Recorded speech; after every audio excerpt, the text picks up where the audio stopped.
Assalamualaikum warahmatullahi wabarakatuh. Selamat malam, jumpa lagi dengan saya Aldi di channel Mereka Ada. Dimanapun kalian berada, saya doakan semoga kalian dalam kondisi sehat dan selalu diberikan kemudahan dalam menjalankan segala aktivitas. Kali ini kita akan lanjut cerita part 2 tentang bertaruh nyawa di alas demit Gunung Merbabu. Bagi teman-teman yang belum menyimak part 1 cerita ini, dapat menyimaknya melalui link yang sudah saya taruh pada kolom deskripsi. Sudah siap? Kalau gitu tanpa banyak basa-basi lagi, mari kita mulai part 2-nya.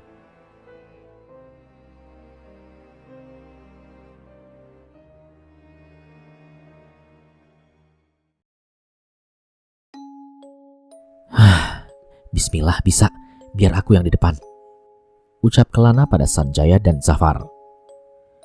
Beneran tahu arahnya? Tanya Zafar dan Sanjaya. Kalian berdua percaya nggak? Kalau ada yang lebih paham silahkan, biar aku yang paling belakang, jawab Kelana. Namun Zafar dan Sanjaya malah diam dan saling lihat. Ya udah, kamu aja, sok jalan duluan, ujar Zafar. Ya udah, oke, jawab Kelana seraya berpindah tempat ke depan Sanjaya. Pokoknya aku nggak mau di belakang, kamu yang di belakang, Jai, ucap Zafar pada Sanjaya. Tidak menunggu lagi, Kelana pun menuruni bukit ini dengan sangat hati-hati. Jalanan yang lembab membuat kaki mudah terpeleset jika salah sedikit saja saat menapak. Sepanjang perjalanan turun, Zafar terus-terusan mengoceh dan mengumpati perjalanannya kali ini. Mendingan turun lagi aja kalau udah nemu jalan yang benar ya, ucap Zafar. Ya turunlah sendiri, biar ditangkap sama gerombolan pocong tadi, biar aku mendaki sendiri sama Kelana, balas Sanjaya dengan kesal. Sudahlah, percuma juga kita mengutuk keadaan sekarang ini, dijalani aja. Aku pun bingung kenapa kita bisa kesasar ke sini, jawab Kelana pada Zafar. Untungnya keadaan masih memberikan mereka bertiga cuaca yang baik. Bintang-bintang pun terlihat dari balik rimbunan pepohonan. Kelana masih melihat Zafar dengan wajah yang kesal. Tapi mau apa lagi selain tetap berjalan daripada diam saja di hutan ini, karena yang ada malah akan membuat keadaan menjadi semakin sulit. Kini waktu terus berputar. Hingga hampir 1 jam berjalan kembali menyusuri hutan yang banyak ditumbuhi tanaman liar hingga batas pinggang orang dewasa. Kerap kali Kelana menyingkirkan rumput-rumput liar yang menghalanginya. Tapi sampai di titik ini, Kelana masih belum bertemu dengan jalur pendakian yang seharusnya. Kemudian Kelana menghela nafas, lalu berujar. Berhenti dulu ya, capek. Seraya menepikan langkahnya lalu duduk di atas batang pohon yang tumbang. Apa emang sudah sejauh ini ya kita jalan tadi? Perasaan tadi ngelewat jalan yang rapat begini, ucap Sanjaya. Aku juga nggak tahu, aku tadi lihatnya ya jalan biasa. Aku baru sadar waktu di atas tadi, jawab Kelana. Cukup lama mereka bertiga berdiam diri di situ. Sampai akhirnya Kelana mendengar suara anak-anak seperti sedang bermain tak jauh dari tempat mereka istirahat. Sebentar, kalian dengar suara nggak? Belum sempat Kelana menyelesaikan pertanyaannya, tiba-tiba Zafar menyelanya. Anak-anak? Iya, aku dengar juga. Kenapa ada suara anak-anak di dalam hutan begini? Tanya Sanjaya. Sontak saja mereka bertiga pun bingung. Kenapa bisa ada suara anak-anak bermain di dalam hutan yang rapat seperti ini? Apa mereka warga lokal yang sudah terbiasa main di tempat seperti ini? Tapi mana mungkin? Kemudian Kelana pun berdiri, memeriksa keadaan di sekitarnya sambil mencari dari mana suara anak-anak itu berasal. Suara itu terdengar dengan sangat jelas, tapi belum kelihatan di mana wujudnya. Kelana memeriksa keadaan di sekitarnya, menerawang jauh dengan mata telanjangnya, walau ia tahu itu tak berpengaruh apa-apa. Mau cari kemana? Tanya Zafar pada Kelana. Gak tahu, jalan lagi aja yuk. Entah kenapa perasaan Kelana bertambah mengganjal, seperti merasakan akan terjadi sesuatu setelah hal ini. Kelana kemudian berjalan lagi diikuti oleh Zafar dan Sanjaya di belakang. Dengan sangat hati-hati, Kelana memilih jalan mana yang harus ia lewati. Dia harus tetap tenang, karena jika panik sedikit saja di saat tersesat seperti ini bisa mempengaruhi pikirannya dalam mengambil sebuah keputusan, tenang atau celaka, hanya itu pilihannya. Namun sekelebat bayangan hitam tiba-tiba saja melintas di depan Kelana. Kelana yang terkejut lantas sedikit tersentak ke belakang, dan hal itu membuat Zafar yang ada di belakangnya pun ikut kaget. Astagfirullah, ucap Kelana. Ada apa, Nah? Kamu lihat apa? Tanya Zafar dan Sanjaya. Ada yang lewat, bayangan hitam dan cepet banget sampai aku nggak bisa lihat apa itu. Beneran? Tanya Zafar lagi sambil mendekat ke arahnya. Udah, jalan lagi aja ya, ajak Kelana. Kali ini Kelana lebih berhati-hati dan waspada lagi.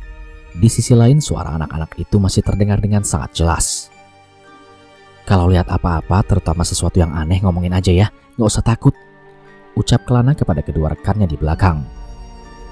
Nggak usah takut, ya mana bisa, umpat Zafar. Kelana tetap berjalan tanpa menghiraukan perkataan Zafar. Sekelebat bayangan tadi muncul lagi dan berpindah dengan cepat dari satu pohon ke pohon yang lain. Secara alami keberanian Kelana bertambah sendiri. Ia menatap dan mengikuti bayangan itu saat bergerak. Sampai akhirnya bayangan hitam itu berhenti di satu titik dekat pohon besar di hutan ini. Kelana yang menyadarinya pun spontan berjalan ke arahnya. Apa kalian gak lihat itu? Tanya Kelana sambil mengarahkan senternya ke arah pohon terbesar di hutan itu. Apa itu? Tanya Zafar. Sepertinya benar, ada anak-anak, sahut Sanjaya. Kalau gitu, aku coba periksa, kata Kelana. Kemudian Kelana pun mendekatinya, memastikan apa yang berdiri di sana. Kelana mematikan senternya, lalu berjalan pelan dengan hanya dibantu cahaya bulan yang tak begitu terang. Langkahnya pun senyap, hampir tak bersuara. Semakin dekat wujudnya semakin terlihat dengan jelas. Ternyata yang dikatakan Sanjaya memang benar. Kelana melihat 3 orang anak kecil sedang bermain kejar-kejaran di atas tanah yang agak lapang. Tapi ternyata tidak hanya ada mereka. Ada satu sosok lagi yang baru Kelana sadari keberadaannya. Apa itu? Tanya Kelana dalam hati. Kelana, jangan jauh-jauh, seru Zafar dan Sanjaya. Dan beberapa detik kemudian Kelana mengetahuinya. Jika sosok itu adalah perempuan dengan kebaya serba putih sedang duduk dan menyisir rambut panjangnya yang tergerai, berantakan hingga ke pundaknya menggunakan jari tangannya. Sosok itu tampak sambil mengawasi anak-anak yang bermain di dekatnya. Sepertinya dia ibu dari ketiga anak-anak itu. Kelana merasa janggal dengan keberadaannya itu. Kelana pun bertanya-tanya sendirian di dalam hatinya. Mereka itu siapa? Apa benar jika mereka warga yang tinggal di desa tak jauh dari sini? Tapi mengapa malam-malam begini mereka kemari? Perasaan Kelana pun berkecamuk. Ia semakin penasaran. Saat Kelana mencoba melihat wajah perempuan itu dan ketiga anaknya, gelapnya malam menghalanginya. Kelana mengambil nafas dalam-dalam. Kemudian ia melihat ke belakang, melihat Zafar dan Sanjaya, memastikan mereka berdua masih berada di sana untuk menunggunya. Kelana semakin melangkah maju mendekat ke tempat perempuan dan ketiga anak itu. Jika dia tidak mendapatkan jawaban dari apa yang dia lihat dengan kedua matanya, maka ia akan bertanya secara langsung kepada mereka. Kelana kembali melangkah lagi. Saat tinggal terpaut beberapa langkah saja dengan mereka, tak sengaja kaki Kelana menginjak ranting kering hingga menimbulkan suara. Spontan saja suara itu membuat perempuan itu dan ketiga anaknya menoleh ke arah Kelana. Sontak Kelana panik, karena keberadaannya sudah diketahui oleh mereka. Namun rasa panik Kelana seketika meninggi, rasa takutnya pun demikian, manakala ia melihat ke arah perempuan dan ketiga anak tadi. Di situ wajah mereka sudah terlihat jelas oleh Kelana. Tapi Kelana hanya melihat mulut di wajahnya, tidak ada mata, hidung, dan yang lain di wajahnya. Kamu ngapain, Mas? Ucap wanita itu dengan suara yang lembut tapi mengunggah rasa takut. Tubuh Kelana seketika tidak bisa digerakkan. Kenapa? Bagaimana bisa ia tidak memiliki mata tapi mengetahui keberadaan Kelana yang tak jauh darinya? Kemarilah, Mas, tidak perlu takut.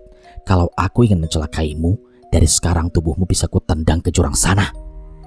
Ucap perempuan tak berwajah itu lagi. Kelana masih diam kaku. Bulu kuduknya berdiri dan mulai keringat dingin dari balik bajunya. Di tengah-tengah ketakutan itu, Kelana melihat perempuan itu berdiri seperti hendak menghampiri Kelana yang masih mematung di depannya. Anak-anaknya yang sedari tadi bermain lalu lalang pun kini ikut menatap ke arah Kelana. Mereka bukanlah manusia, melainkan demit penghuni hutan ini.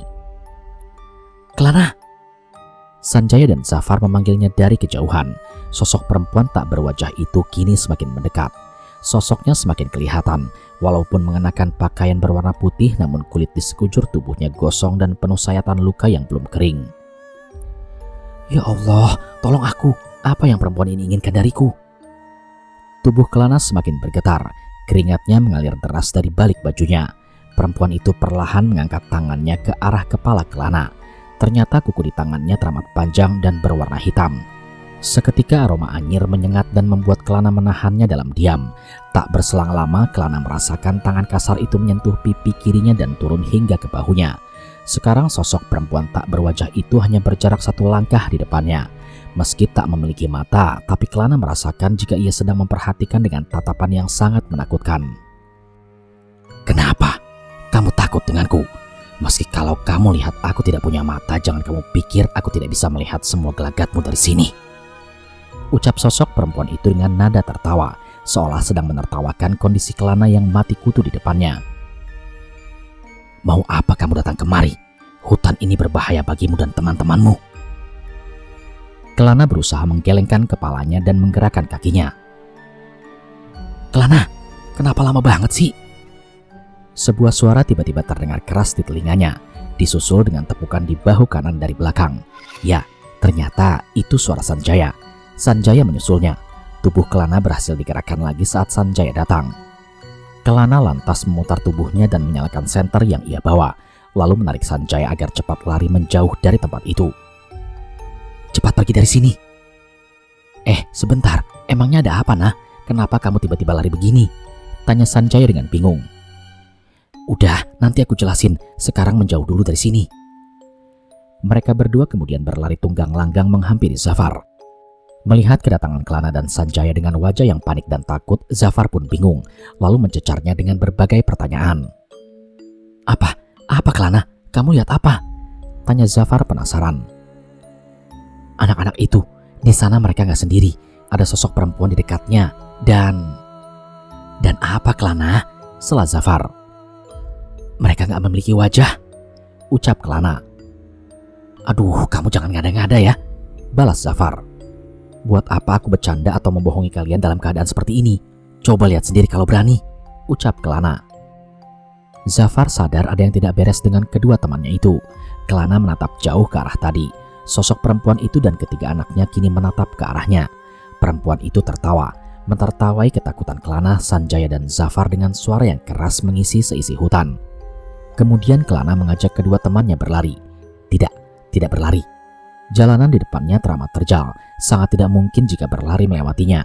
Bisa-bisa jatuh tersungkur ke dalam jurang. "Sekarang lebih waspada dan hati-hati," ucap Kelana sembari berjalan secepat mungkin yang ia bisa. "Sebenarnya sosok itu siapa sih, nah?" Dia yang tadi kuceritakan. Dia bisa berpindah dari tempat lain ke tempat lain dengan cepat, bahkan hingga tak terlihat. Pokoknya waspada," kata Kelana dengan nada yang meninggi. Karena tidak ada yang tahu dia akan muncul lagi di sebelah mana. "Pokoknya berdoalah sepanjang jalan agar tetap hidup sampai kita berhasil selamat," kata Sanjaya. Kelana terus menyasak jalan yang hampir tak terlihat di depannya. Kalaupun ia berjalan ke arah yang salah, hal itu tidak akan ia sadari karena saking tak terlihatnya sisa jalur yang sudah mereka bertiga lewati tadi. Kelana pun terdiam. Ia ragu mau melangkah lagi kemana. "Kita harus kemana lagi? Jalanannya udah hampir gak kelihatan," ujar Kelana dan ia berhenti tiba-tiba. Melihat keadaan itu, Zafar dan Sanjaya pun menyisir keadaan di sekitar. Tapi sepertinya hal itu percuma saja, karena tak ada jalan atau petunjuk yang bisa mereka gunakan. "Kita harus gimana lagi ini?" ucap Zafar yang terlihat putus asa. Meratapi keadaan dan hanya berdiam diri di sini bukanlah solusi. Kelana mencoba tenang, menghela nafasnya berulang kali sampai benar-benar ia tenang. Ia kemudian memutar otaknya dan diarahkan senternya ke atas, memutarnya ke segala arah, sambil meniup peluit yang dari awal sudah menggantung di keril pendakiannya. "Apa yang kamu lakuin, nah?" tanya Zafar. "Ini sebagai sinyal SOS, supaya ada orang yang lihat jika ada orang yang butuh pertolongan di sini. Semoga aja ada yang melihat dan mendengar." Melihat Kelana, Sanjaya dan Zafar pun mengikutinya. Sekarang mereka bertiga sama-sama mengarahkan senternya ke atas, ke segala arah, berharap ada yang melihat sinyal SOS yang mereka kirimkan. Namun setelah beberapa menit berusaha, tanda-tanda ada orang yang menyadari keberadaan mereka bertiga pun belum juga ada. "Masih gak ada yang tahu ini. Terus kita harus berbuat apa lagi, nah?" tanya Sanjaya pada Kelana. Mereka bertiga beristirahat berdekatan di dekat situ, lalu sama-sama berdoa, berharap segera mendapatkan petunjuk agar bisa melewati semua ini dengan selamat. Setelah saling berdoa, Kelana pun mengambil satu tempat di dekat situ untuk duduk dan menetralkan pikiran-pikiran negatifnya. Tak lama Kelana mengajak mereka berjalan lagi. Kini suhu semakin dingin. Beberapa kali Zafar dan Sanjaya berteriak, berharap ada yang mendengarnya. Sementara Kelana masih fokus dengan mencari jalan yang bisa ia tapaki di depannya. Langkahnya terus menerjang medan yang sulit itu. Mereka bertiga saling memberikan nasihat agar tetap terjaga kesadarannya dalam perjalanan. Tapi tak lama setelah itu, Kelana tiba-tiba saja mencium aroma wangi. Sebentar, wangi. Kalian mencium juga gak? Kelana kembali menghentikan langkahnya. Aroma wangi itu membuat Kelana merasa penasaran. Mau ada demit lagi ya? Ucap Zafar. Di situasi seperti ini kamu bisa nggak lebih menjaga perkataanmu? Ujar Sanjaya. Udah, ayo. Kelana berjalan lagi. Ia mencoba abai dengan aroma itu. Tapi tiba-tiba Kelana melihat setitik cahaya terang dari kejauhan. Kelana kemudian menyipitkan matanya lalu menatap fokus ke tempat cahaya itu berada. Tapi beberapa detik setelah itu ternyata tak hanya setitik cahaya yang ia lihat, melainkan siluet wujud manusia berdiri tak jauh dari tempatnya berdiri. Kelana kemudian menyalakan senternya lalu menyorotkan ke arahnya. Dan sosok itu benar-benar ada. Kelana tidak sedang halusinasi dalam lamunannya saja. Seorang perempuan dengan berkebaya motif bunga berdiri di ujung matanya. Rambutnya tergerai rapi hingga ke punggungnya dan spontan Kelana melongo dibuatnya.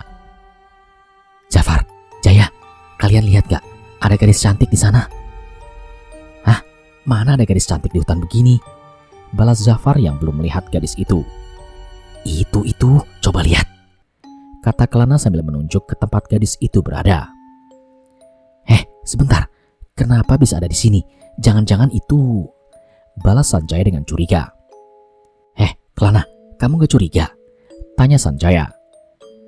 Pertolongan Allah bisa datang dari mana saja. Siapa tahu dia orang yang tinggal gak jauh dari desa di sini. Aku coba lihat ke sana ya. Jawab Kelana tanpa ragu.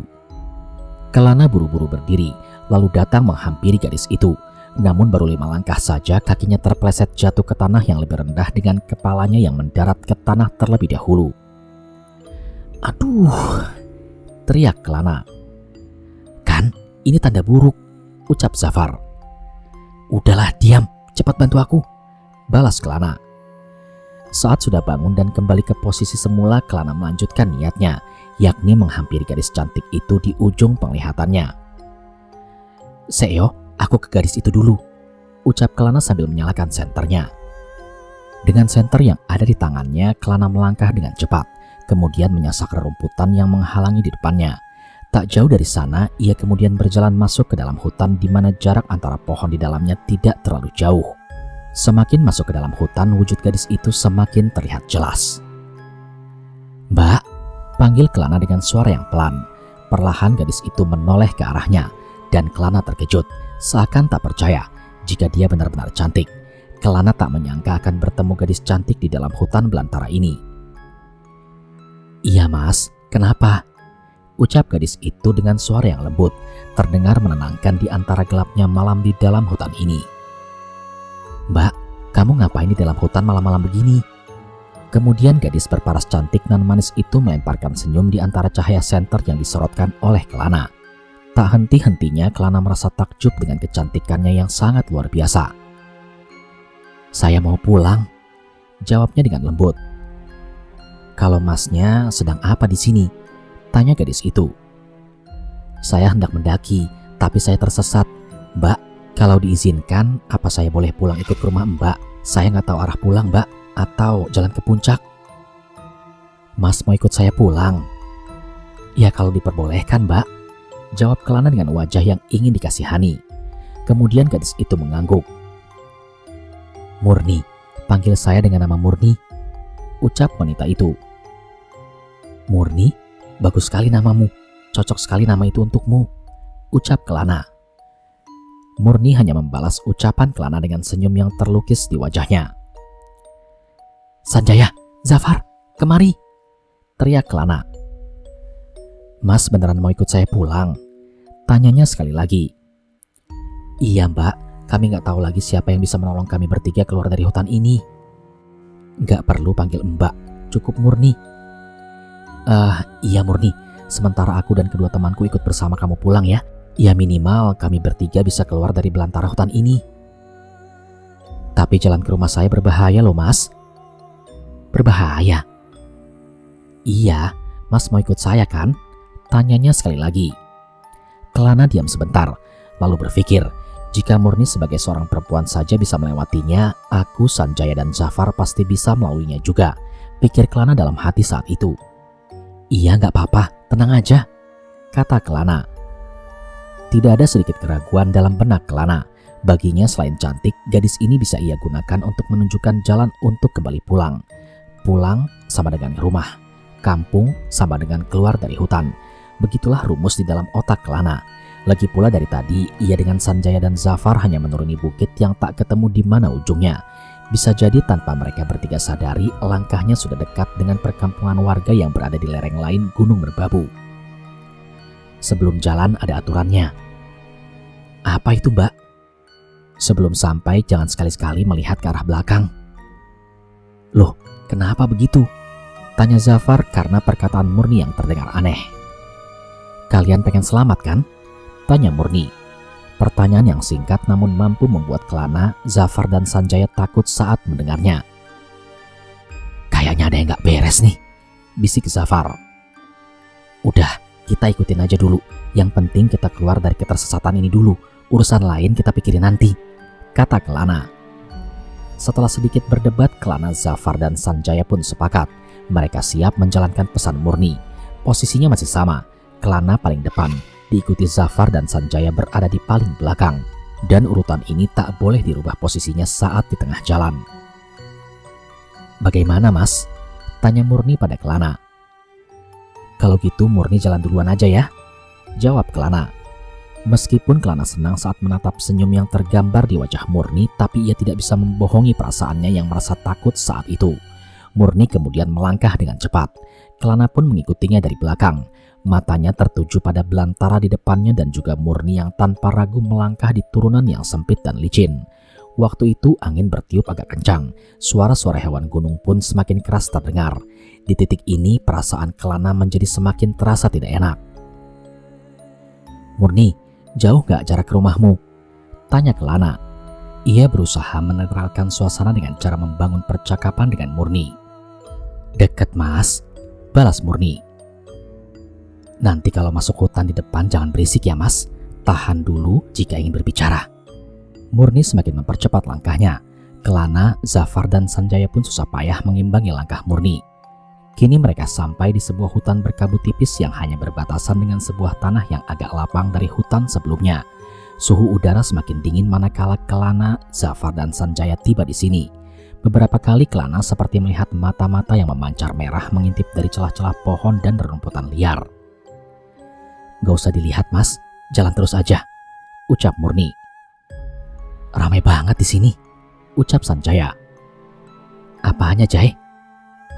Tenang, Mas, terus lihat ke depan. Kalau kalian bebal, bisa-bisa kalian akan terjebak di sini selamanya, ucap Murni kepada kami bertiga. Apakah ini sebuah ancaman atau peringatan? Di balik parasnya yang cantik dan menawan, Murni sepertinya menyimpan sebuah cerita tentang hutan di gunung ini.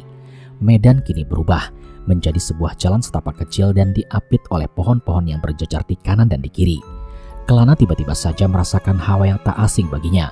Bulu kuduknya pun seketika merinding dan belum tahu apa penyebabnya. Angin sesekali masih bertiup, membuat suhu dingin malam itu menusuk hingga ke tulang-tulang. Suara gemerisik daun saat tertiup angin menambah Kelana semakin merasa waspada. Sayup-sayup Kelana mendengar sebuah suara muncul dari pepohonan di sekelilingnya. Kelana menatap ke sana, mencoba melihat apa yang ada di sana. Di situ Kelana baru sadar, jika sedari tadi di atas pohon-pohon itu banyak menggantung mayat-mayat mati yang entah apa sebabnya. Sosok-sosok pocong hitam pun kembali ia lihat berada di sekeliling. Bahkan makhluk-makhluk yang tak jelas apa bentuknya pun bertebaran di sana. Murni, ini jalan kemana? Kenapa begini? Kelana mulai merasa curiga.